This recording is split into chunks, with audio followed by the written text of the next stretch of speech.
Hi, I'm Case Lowe, co-host of the Open the Voice Gate podcast. The one question I'm constantly asked when it comes to Dragon Gate is, how do I get into the promotion? Well, stop asking and start listening to the Open the Voice Gate podcast, released every Wednesday on the Voices of Wrestling podcasting network. For exclusive news and show reviews, look no further than the leader in Dragon Gate coverage, Open the Voice Gate.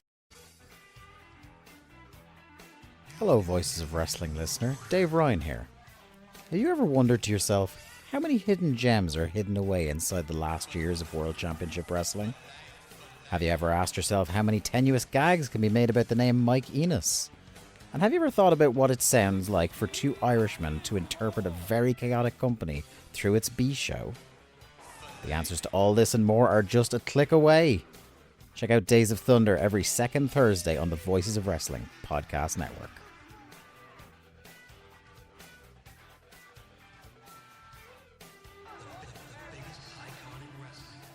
This podcast is a member of the Voices of Wrestling podcasting network.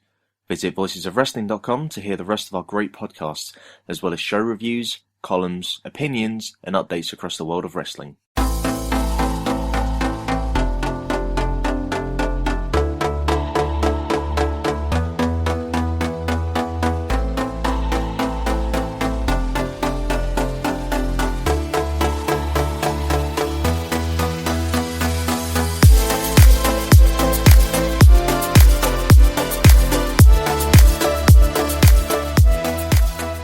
Hello and welcome back to the Euro Clutch. I'm Ian Hamilton and we've got a big Forbidden Door weekend coming up in a fortnight. Preview of that coming up next weekend. But after the last episode, I wanted to look back at something a little bit different. Going back, well, depending on when it drops on your feeds, 9 years ago this week.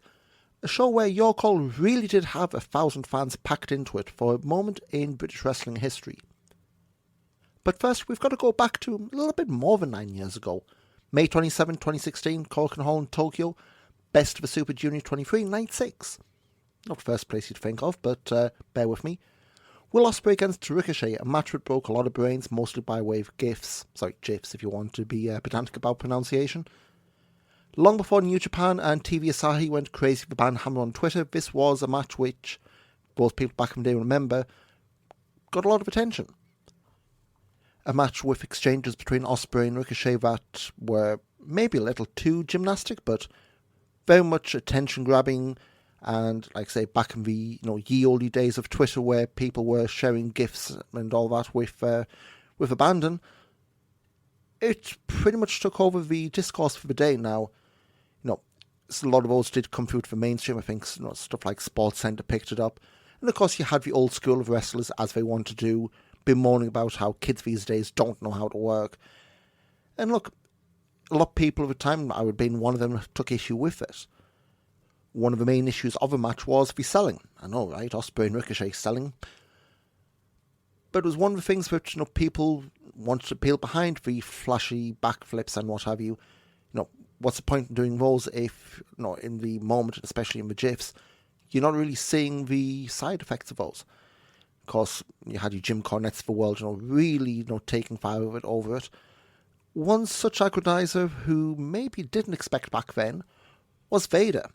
Of course, back then, he was pretty much on the very much downswing of his career, long after the WCW heyday and, whatever that WWF one was. He took to his Twitter account, and this time it wasn't accidentally tweeting out his genitals, but as things are wont to do on social media, this very quickly took hold. Of course, in 2025, a lot of tweets get deleted for, reasons we don't need to get into. But this very quickly went from being a retweet of a GIF to some back and forth between Ospreay and Vader. Some begrudging respect from Vader's side. And within a matter of a few weeks, it went from needling each other to pretty much becoming promos for a match at a point. June 17, 2016, a tweet marked from Hillingdon, which, being from around there, that is probably Heathrow Airport, knowing the timelines, but tweet from Will Ospreay on the 17th of June, just throwing it out there. I would absolutely love to face Vader at its Vader time. People think I hate him, but I don't. I genuinely want this match. And people, the fans piling on, and yeah, you just got a lot of Vader, talks cheap. I've called you out for accepting Boulder, Colorado, the place. There won't be much ballet going on. You say I don't like you, I'm going to hurt you fairly. Shoot style, anything goes. Ospreay, you're really an angry person, ain't you? Vader, right now extremely. Ospreay, what should I do again? So it goes back and forth from there, but of course in the background of that, there were talks going on. The A Squared Wrestling podcast, Andy Quilden and Andy Boy Simmons covered this a few years later on after Vader's passing. All came out from wash, but at the time it was, just yet another Twitter beef that maybe was, looking to get a bit too out of hand. All the back and forth, Ospreay going back and forth to Japan, ships passing the night kind of thing.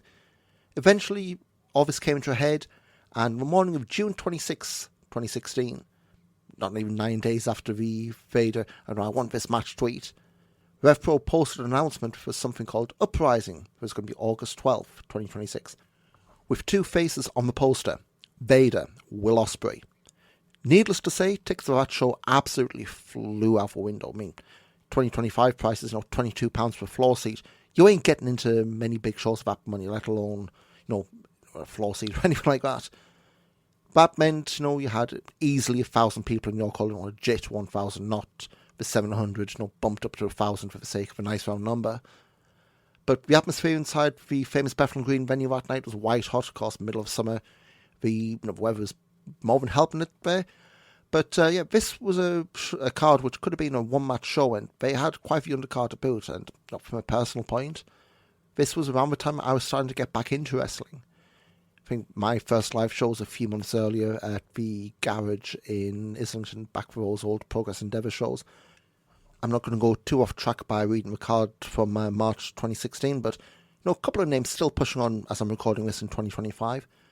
B. Priestley, TK Cooper, Chuck Mambo, David Francisco, among the less of a curse names on that lineup there. But going back to your call, August 2016, we had a pretty stacked undercard, and we are dealing, 5 years on from speaking out, a lot of names here, not really aging well, but we'll flip through them without making too much comment. Jay White against Josh Borden in the opener, Charles Samuels against Big Damo, Ryan Smile and PJ Black against the British Youngbloods. That was Jake McCluskey and The Bruce. There's a tandem that seemed to have vanished out of thin air, or into thin air even. Chris Hero against Marty Skrull, Ricochet against Pete Dunne, and then the semi-main event was Zack Sabre Jr. defending the Rev Pro British Heavyweight title against Jeff Cobb, and very unpopular finish. Sabre got booed out of the building, left with Andy Quilden coming in to effectively save things, and announced Jeff Cobb was being booked for the following year's WrestleMania shows. Got the crowd largely on side before the main event, and this, if you want to call, like the old as a dream back in the day MMA, the freak show fights, in a sense this was kind of a pro wrestling equivalent of it. On one hand you had Vader, who just marked his 30-year anniversary in wrestling, he's gone by cage match, and speaking after the fact, this was, if cage match is accurate, one of his final 10 wrestling matches before he passed away. On the flip side, Will Ospreay, not even 5 years into his wrestling career, again, going by cage match. So, Ospreay, again, you were looking at, what was it? This match was basically 2 months after he'd won Best of Super Junior. About the same since he came up short to Kushida, cashing in that junior heavyweight title shot at Dominion. Ironically, a couple of days before the last round of the Twitter Wars, before the match was announced. So you had two very different polls, at least in terms of experience, and not least in terms of the look and the size. Of course, Vader, much bigger than Ospreay. And back in your call, Vader's double ref music hit, and that was the cue for the 1,000 inside your call to roundly boo Vader. Not so much universally mind. There were a few, even at the time, were not big fans of Will Ospreay. You had a few who were very much maybe pro-Vader in terms of a contrarian point of view, but others who liked Vader because of who he was when they were growing up, and also in terms of the storyline, or maybe a few really did believe Ospreay was being a disrespectful little prick in that sense. On the flip side, of course, Ospreay, he was very much the returning hero, even though he hadn't won the junior heavyweight title, with the first Brit to win the Best for Super Junior. And this was, like I say, it was a cauldron. Like, I remember, quite vividly being on the floor at your call. This was pretty much standing room only from bell to bell. And you had seats, but people were up on their feet from the start to the finish. We had Vader, getting booed from, like, say, the majority of the crowd. The V's the crowd were pointing towards Vader weren't quite the ones he was used to dishing out, the old, Vader hand glove signal from back in the day. On the flip side, Ospreay, he wasn't all that much of a showman. He just, started the ring. Vader took off his mask beforehand, which, if you listen back to the Andy Quilden A Squared Wrestling podcast interviews, that was something which I think was a request that he'd made for Vader, but I want you as Vader in the mask with the the old Vader leotard. It was Vader in leotard, albeit with a very tatty, holy black t-shirt covering it, but you get what you get. We did get the mask, even if it wasn't for the match. Vader, did a promo, and again from that podcast, one that Andy maybe not have been too enamoured with beforehand, but it did the job on the day, so all's well that ends well, I guess. But hey, we can't patch in live mics and Buddha in 2025. There's no way in hell you were getting this on the stream in 2016, but you could be best part of it. Before the bell, Ospreay flipped off Vader, who just took him down to the corner before the bell, and this threatened to not really get going. You had a ref bump early on, the crowd cheered, things spilled outside.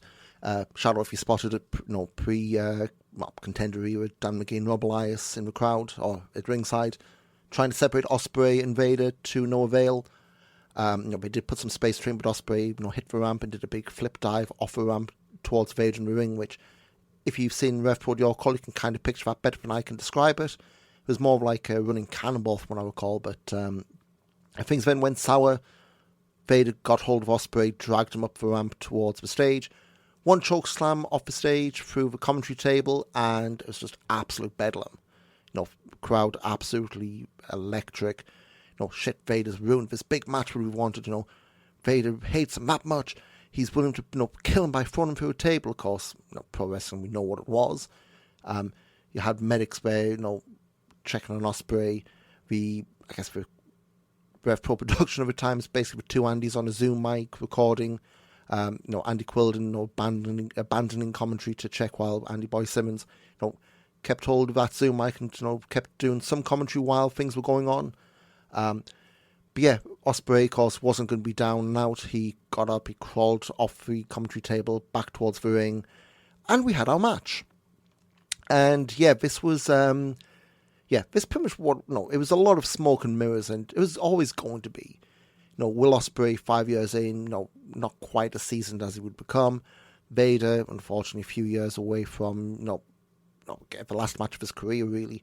Very much on the downswing, and, mobility-wise, not what you expect. But again, Vader in 2016, you knew exactly what to expect, and you weren't getting prime era WCW, Big Van Vader here. But, they made the most of it, in the ring. Ospreay got squashed by Vader with an avalanche from the corner. He got thrown around. Second chokeslam escaped, and Ospreay managed to hit that handspring enziguri, took Vader down to a knee. But from there, it was pretty much all Ospreay bouncing around Vader. Clotheslines, and again, you have to remember, this isn't Vader doing, that doesn't work for me, brother, kind of thing. On paper, it had, a much smaller Ospreay. This is the way, any fight would pretty much go. And that's what this was being sold as to the crowd was. It was not a catch-as-catch-can wrestling match. It was a fight.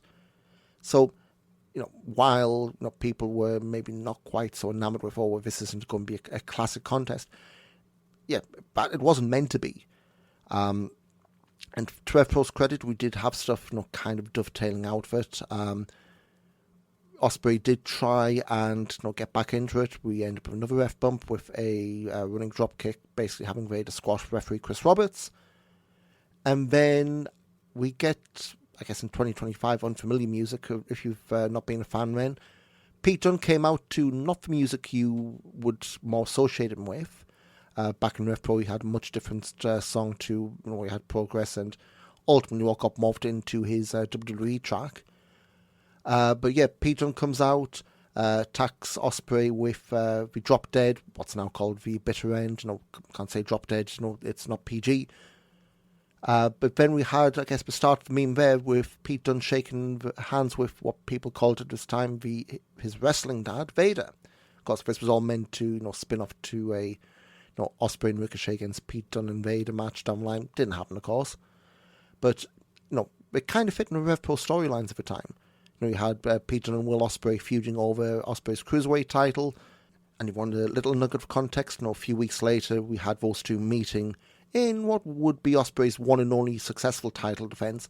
Ospreay's commitments to New Japan meant that his appearances in Rev Pro very few and far between. It wasn't until the following April that he would lose that belt to Josh Bowden. Like I say, this would be Will Ospreay pretty much not being available, and kind of what we saw as the template for a lot of guys who started making in New Japan. Would have tours in Japan.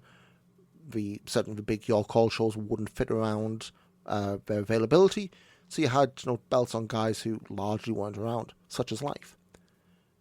So of course Pete Dunne out to attack Ospreay. The save was being made by Ricochet, who had beaten Pete Dunne earlier the night. There's again a bit of dovetailing there for you. But of course Vader had a bit of beef with Ricochet as well because of that match. Ended up with Vader being double teamed. Shooting star presses from Ricochet, then Ospreay nearly won it. Pete Dunne pulls out the referee. Ospreay wiped out Dunne on the floor with a Sasuke special. Only back in the ring, 2 chokeslams from Vader gets the win. And yeah, look, this was never going to be the 5-star classic. And I think at the time I went below 0, as in terms of a match, not much to write home about. As a spectacle, though, this was, I guess, one of the the shining moments of the proverbial Buttress boom. You'll go back to Progress had the big moment at Wembley Arena. They had the Alexandra Palace Super Strong style shows. But in terms of a moment where Buttress was able to take something, not to say this was chicken salad out of chicken shit kind of stuff, but they had a big Twitter beef that went back and forth. It easily could have just been lost to time. Oh, well, I'm only going to have this match in America. Well, it ended up being very quickly sorted out. But yeah, this seemed to be a match that, best way I could describe it, is not a Rev Pro match. It's not one of those, overly long Rev Pro classics, insert the air quotes as you wish to see. But pretty much only a match at this level that Rev Pro could have done. Progress were not going to do this. Maybe PCW up in Preston, but again, in terms of the size of the stage and the venues, it probably wouldn't have gotten the eyeballs of wrestling fans outside of London or the quote unquote big two at the time. Certainly Ospreay Vader in 2016 would have gotten some interest, but how many people would have gone out their way to have tracked it down if it wasn't, with all due respect to PCW at the time, an established promotion? We did have some post-match stuff. Of course, Ospreay, babyfacing himself after losing, claiming Pete Dunne failed Rev Pro fans, and that was pretty much that. So, flipping over to Cage Match, Vader, of course, passing away in June of 2018. Did have a few matches after this. A couple of days later, he stayed in the UK, match beating Sid Scala for the XWA. A couple of weeks later, he had a show in Brockton, Massachusetts for Top Rope Promotions. Bob Evans, Gangrel and Vader against Frankie Vane, Jimmy Malonis and Congo. There's some luminaries for you there. A Big Time Wrestling 2017. A weekend swing in Japan tradition. Koken Hall, April 20th. Riki Choshu, Shiro Koshinaka and Tatsumi Fujinami against Akira, Kaiji Muto and Vader, which, yeah, that's... but I hope that made tape somewhere. 2 more nights for tradition. This was the Fujinami debut 45th anniversary tour, so yeah, Vader being brought back for one last weekend. And then just over a year before he passed, WrestleJam 5 in Ringgold, Georgia against the Iron Man, someone who made it so big that his Cage Match name doesn't have a clicky link, so can't tell you anything about him. But yeah, on Cage Match, this was the 9th to last Vader match. And yeah, pretty much, let's say Vader passed June 2018.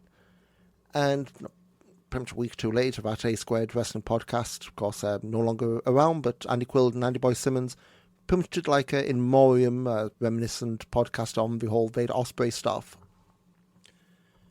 And a couple of nuggets that came out of this, which, in hindsight, speak volumes and, I guess really insightful. Of course, as you'd expect, Vader's initial response was just to the gifs of Vader Ospreay stuff, the Ricochet Ospreay stuff from New Japan. Vader hadn't seen the whole match, and I would have been stunned, frankly, if he had been watching, having his New Japan World subscription, getting up at the crack of dawn in Colorado, sitting, watching that. There's no way he would have seen more than just those gifs at the time. At first, Andy Quildan had no intention of doing that match. Again, like I said, a very un-Rev Pro match to book. But again, after Will Ospreay effectively tweeted out that he wanted the match, it ended up becoming something that Quildan made it a mission to do, but by his own admission. He emailed Vader. It took a week for him to get a response. No surprise there. And yeah, it became something that very quickly came together once Vader did get a response. At first, Vader wanted a package deal, guaranteed rematches, and Vader, ever the worker, wanted to turn this from being, I hate Will Ospreay, but at the end I want to be his best friend and be his tag partner. Of course, that never came out. It ended up being one and done. I think Vader was booked for some Comic-Con stuff as well, with Steve Linsky arranging those. Some meet and greets, and that XWA match with Sid Scala that ended up being tacked onto it, as we spoke about earlier.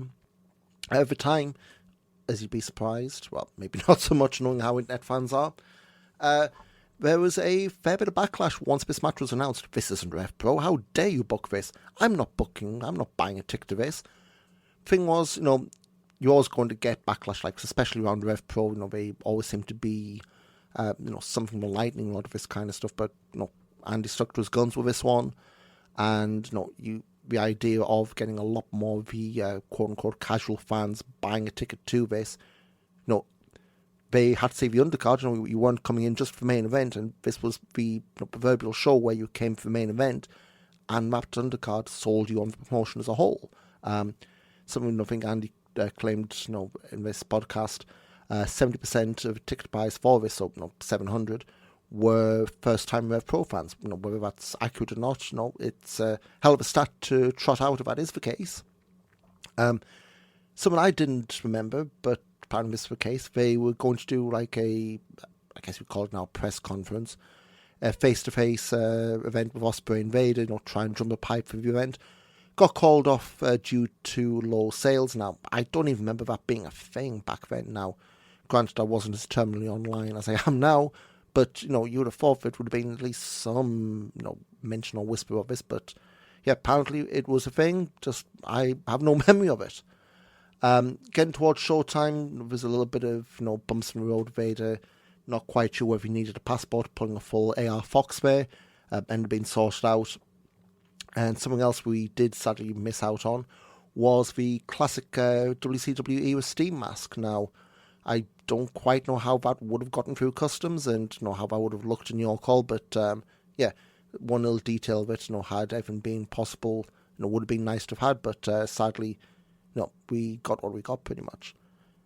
As for the match itself, Vader was, angling to get a rematch, which is why, Pete Dunne was put in, so at the very least, you could do the Vader and Pete Dunne tag team, or as it ended up being Vader and Ospreay, which had already been booked, so you had an out either way if Vader couldn't or didn't want to do the rematch, or things couldn't fall together there. Another thing that nearly derailed the match, on top of the passport stuff, Vader arriving in the country in pretty bad shape by all accounts. I mean, he could walk, but pretty much transported around to the airport in a wheelchair. There's talk on my podcast, Andy saying that Vader wanted to see a doctor, whether it's for legitimate reasons or what do we say back in the day, some candy for the boys. We ended up sketching out the match, and yeah, the only reason why we didn't get the Vader and Pete Dunne team or partnership was because this was around the time when WWE were knocking on the door. Which is a shame because, another nugget that came out here was, talk of Pete Dunne having a Vader mask and doing matches with it. I mean, yeah, it would have been absolutely goofy and ridiculous, but, the Vader Ospreay, dad and lad, tag team with the matching gear, and, Pete Dunne did get the Vader-ish gear made. Probably would have, gotten a pop out of someone. Wouldn't have been anything long term, but as a, quirky thing for the year, would have been good to do. But alas, that isn't where it went. There was one line from, again, to wrap up from the Andy's podcast, which, I think speaks volumes in 2025. for the first time in forever, people cared who won or lost. I mean, yeah. There's a lot of stuff that, gets booked today when you're running a load of shows where, either results, a foregone conclusion, whether people just really don't care about what they're seeing. This isn't a dig at RevPro, this is across a lot of wrestling. And, certainly as someone who getting back into the scene in 2016, while this match was, let's be frank, utter dog eggs, was the kind of match which, really, captured the attention. It was more than just, a couple of hundred people in a dingy venue every now and then. It was a scene that was growing, and while this isn't going to be never did make anyone's match of the year results, it was a kind of match which had people going back to, look, this is a scene that is more than just getting people in as a fly-in for, a weekend and then that's it. This was the match people wanted to see, for better or for worse. It was a moment that, could easily not have been capitalised on. RevPro did it, and yeah, it may not have been a match that went the way people would have wanted to see. It may not have been a whole story arc that could have gone the way people wanted, but as something that Vader and Will Ospreay did, basically emerging off of a backhanded comment, from the gifs of the Ospreay Ricochet match in New Japan. It was making a lot out of something which very easily could have been swept under the carpet, and I guess that's what wrestling is, isn't it? Not so much the stuff you plan for, but making the most of anything that falls in your lap. Anyway, I'm off to try and rest my voice next weekend. Weekend after this, we do have AEW Forbidden Door weekend. Not going to be previewing Macho because there's other podcasts that will do that better than I can. But we do have an absolute library list of wrestling shows going on in and around London. So hopefully early next week, before those all go on, I'll be joined, hopefully by Neil David, to run down both of the Rev Pro anniversary shows. Night 1 now being rebadged Global Wars UK. The Saturday, second night of the anniversary, that's being topped by Ricky Knight Jr. against Charles Samuels. And we've got shows from the likes of Progress, we've got Pro Wrestling Ceasefire, and Riot Cabaret and Eve, and a few others. So we'll run down all the cards for those, why you should care, where you can watch them as well. But that's it. Thanks so much for listening. If you don't follow me on the social media platforms of choice, have a look for Ian Wrestling. You'll find me there. But again, thanks for listening. Hope you've subscribed, whether it's on YouTube or iTunes or whatever podcast app you use. And we'll be back in about a week's time with the Forbidden Door weekend preview. Cheers. Hi, I'm Andrew Rich. And if you're like me, you look at the state of modern wrestling discourse and think, wow, what a cesspool. That's why I'm here to tell you about Music of the Mat Remix. That's right, your favorite wrestling music podcast is back with a new format, where I bring on a guest and we play songs related to wrestling-themed topics. It could be a wrestling reference, a wrestling concept, a wrestling pun, things of that nature.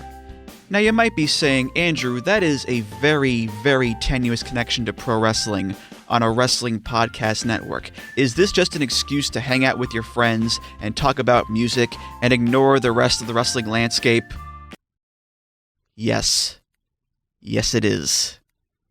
So listen to Music of the Mat Remix on the Voices of Wrestling Podcast Network, available on Apple, Spotify, or your podcast player of choice.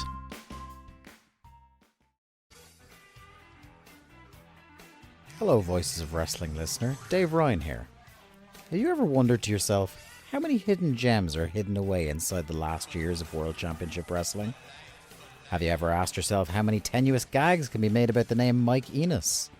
And have you ever thought about what it sounds like for two Irishmen to interpret a very chaotic company through its B show? The answers to all this and more are just a click away. Check out Days of Thunder every second Thursday on the Voices of Wrestling Podcast Network.